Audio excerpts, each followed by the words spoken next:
Hey everyone, welcome back. Today we're talking about a town in central Pennsylvania. First, I wet the face a little bit beforehand. I got everything ready. And then as soon as I was getting ready to start recording, my wife called. So that messed that up. Anyway, so I had a good chat with my wife. But the date that I'm recording this is Monica Gillum's birthday.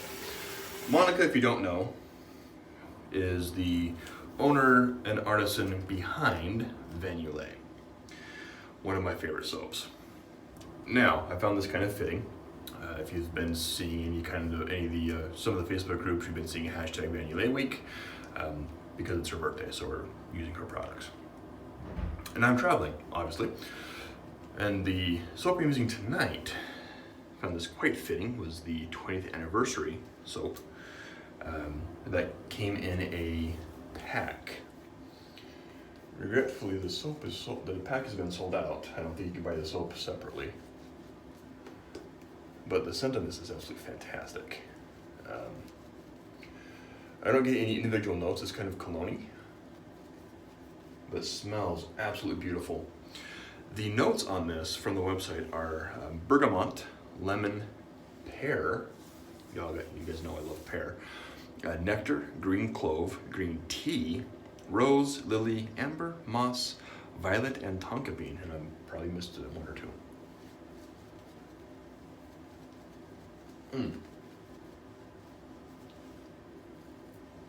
Thick and slick lather, like I like it. And as you can tell, I'm using this right here, Craving Shaving Chop Shop travel brush. I did bring my Starling boar that I'm still working on breaking in, but I didn't want to use that tonight. I'm going to go with my usual suspect. Soap tastes horrible. The Starling on the purple comb, or the closed comb safety bar base plate, just because I didn't want to change out to the green open comb. And the soap was whipped up in this bowl.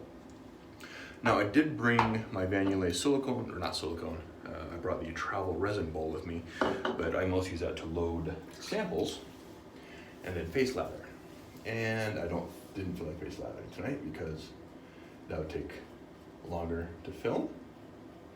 And really, where I'm at, there's not a lot to talk about. So the town, if you've seen in the description or the title of the video,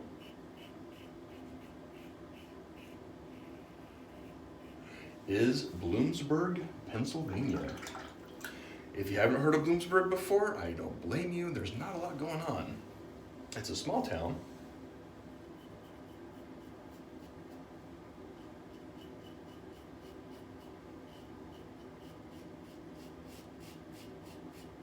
In central Pennsylvania.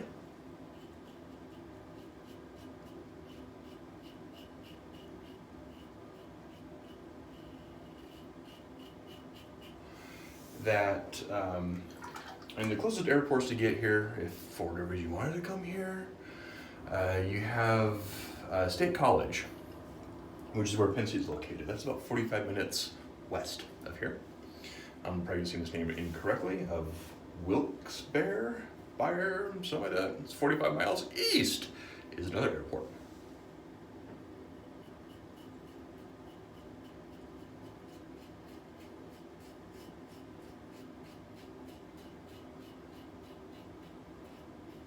Or, if you don't mind the drive through the freeways in Pennsylvania, you can fly into Philadelphia, which, if you don't take a toll road, is 3 hours away.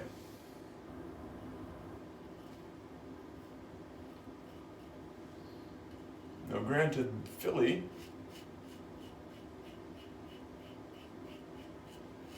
will have more flight options.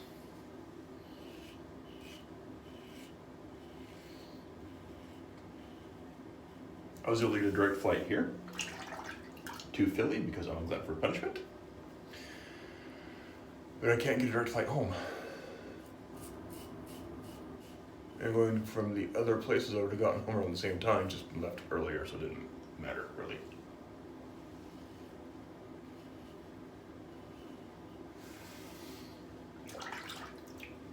Let's see. Now, as far as the town itself, it was founded or settled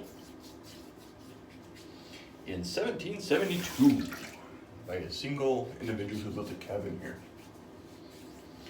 And then it became a township in 1802. And Bloomsburg has a distinction of being the only town in Pennsylvania, the entire state, that is incorporated. All the other towns and cities are either classified as cities, municipalities or something like that, or townships.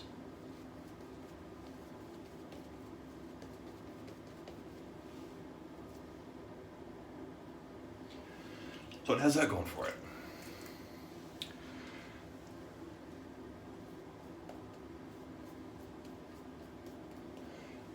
Let's see, there's also a university here.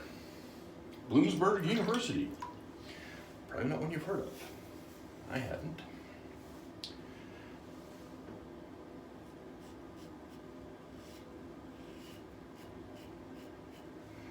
Also, the, what is it? Windsor Foods.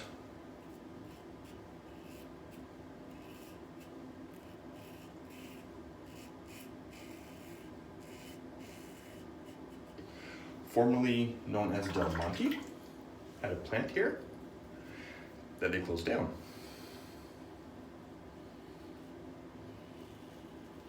Following a flood in the area, this is relatively close to Susquehanna River, and after a flood, they closed the plant, citing the flood and the probability of floods as a major factor.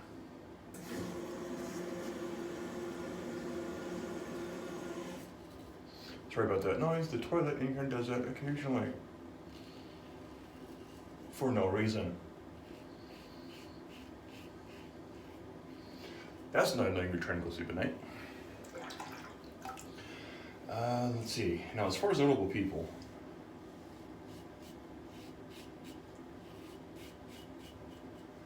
there's only one that I really noticed on that list that was really worth anything. And one of them seemed completely made up.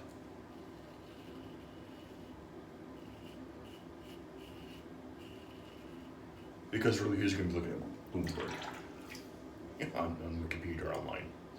There's not a lot going on in this town.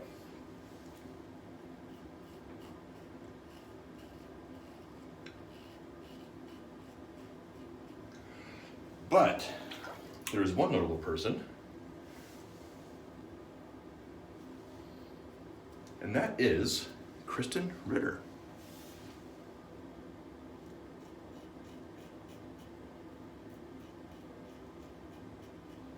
I can hear some of you guys are going, well, who's Kristen Ritter?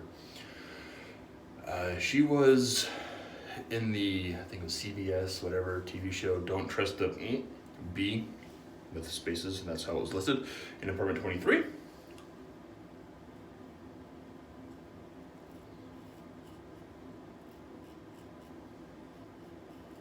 think that ran 2 or 3 seasons.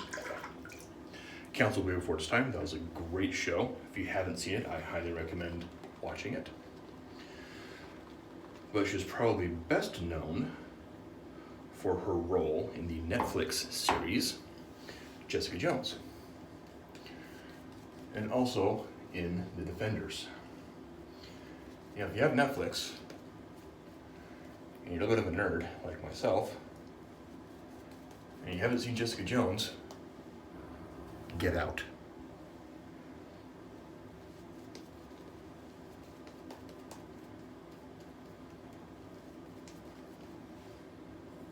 One, because she was phenomenal as Jessica Jones. And 2, season 1 had David Tennant in it. If you don't know who David Tennant is, just stop right now.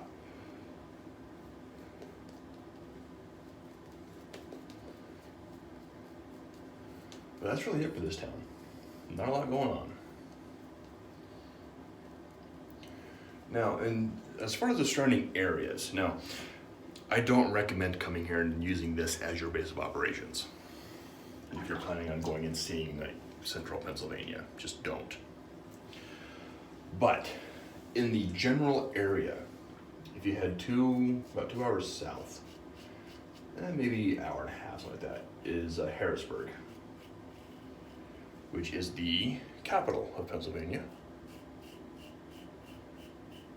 If you go a little bit further south, and I want to say east, you can go to Gettysburg, which is definitely worth seeing. I enjoyed Gettysburg. I grew up here in Pennsylvania, about 2 hours south of here, in a town called Chambersburg. I think I mentioned that before. You can go to Gettysburg and partake in all the history from the nation's Civil War and everything that happened there. It is relatively close to Amish country.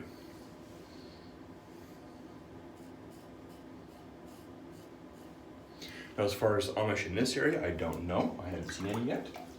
But I have seen some Mennonites, which are very similar to Amish. I'm going to show my ignorance here. Even though I grew up in this area, partially, I was very young.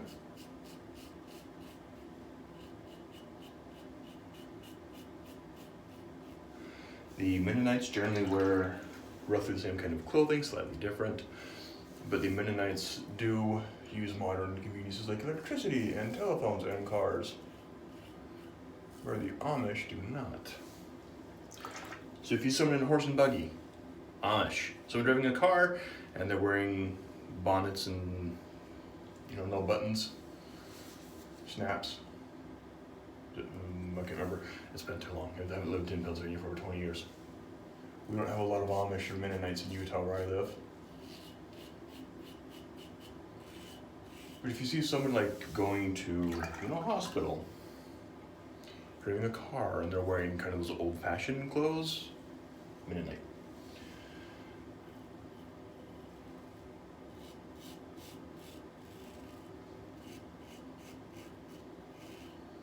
Like I said, I'm showing my ignorance here regretfully. I don't know a lot about both of those religions, the differences in their belief system. My bad.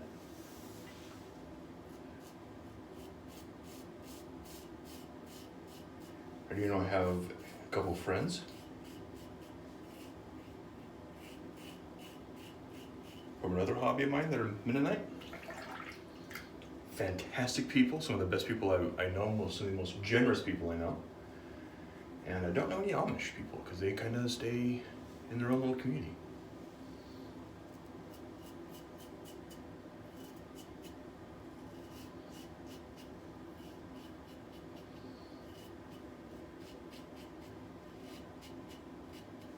Only interactions I had with the Amish is when I was younger, and my parents and I would go to Amish country and we'd get their wares that they would sell.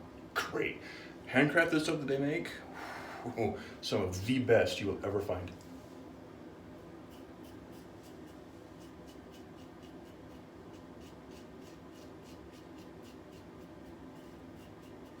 Absolutely phenomenal stuff that they make. My parents have a wooden bench that turns into a table. You pull some pegs on the side, you can fold it down and put it back in, it's a table. They bought that when we first moved to Pennsylvania when I was in 2nd grade. That thing is probably 30 plus years old now. Still looks brand new.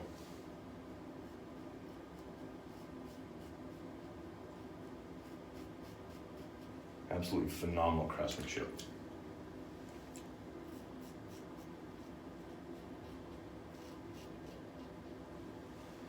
And maybe we got my bulb right there.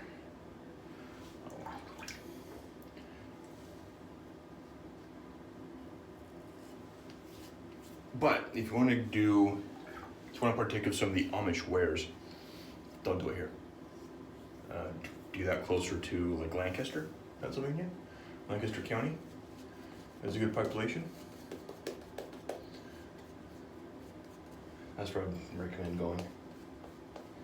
Also, don't take pictures. Don't try to take a picture of an Amish individual. They don't allow their pictures to be taken. I do know that much. You can get an Amish doll. They don't have a face on it at all. And part of their beliefs is no graven images, which they take to mean, you know, like no photographs or dolls with toys, kind of those things. That's how they interpret that particular commandment. That much I do remember.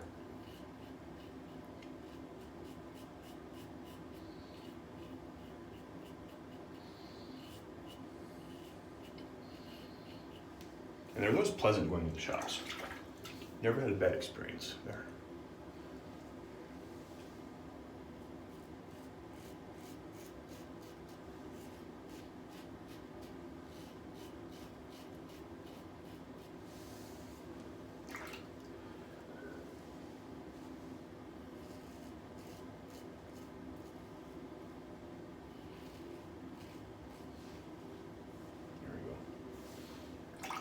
Maybe I'm not going over this too much.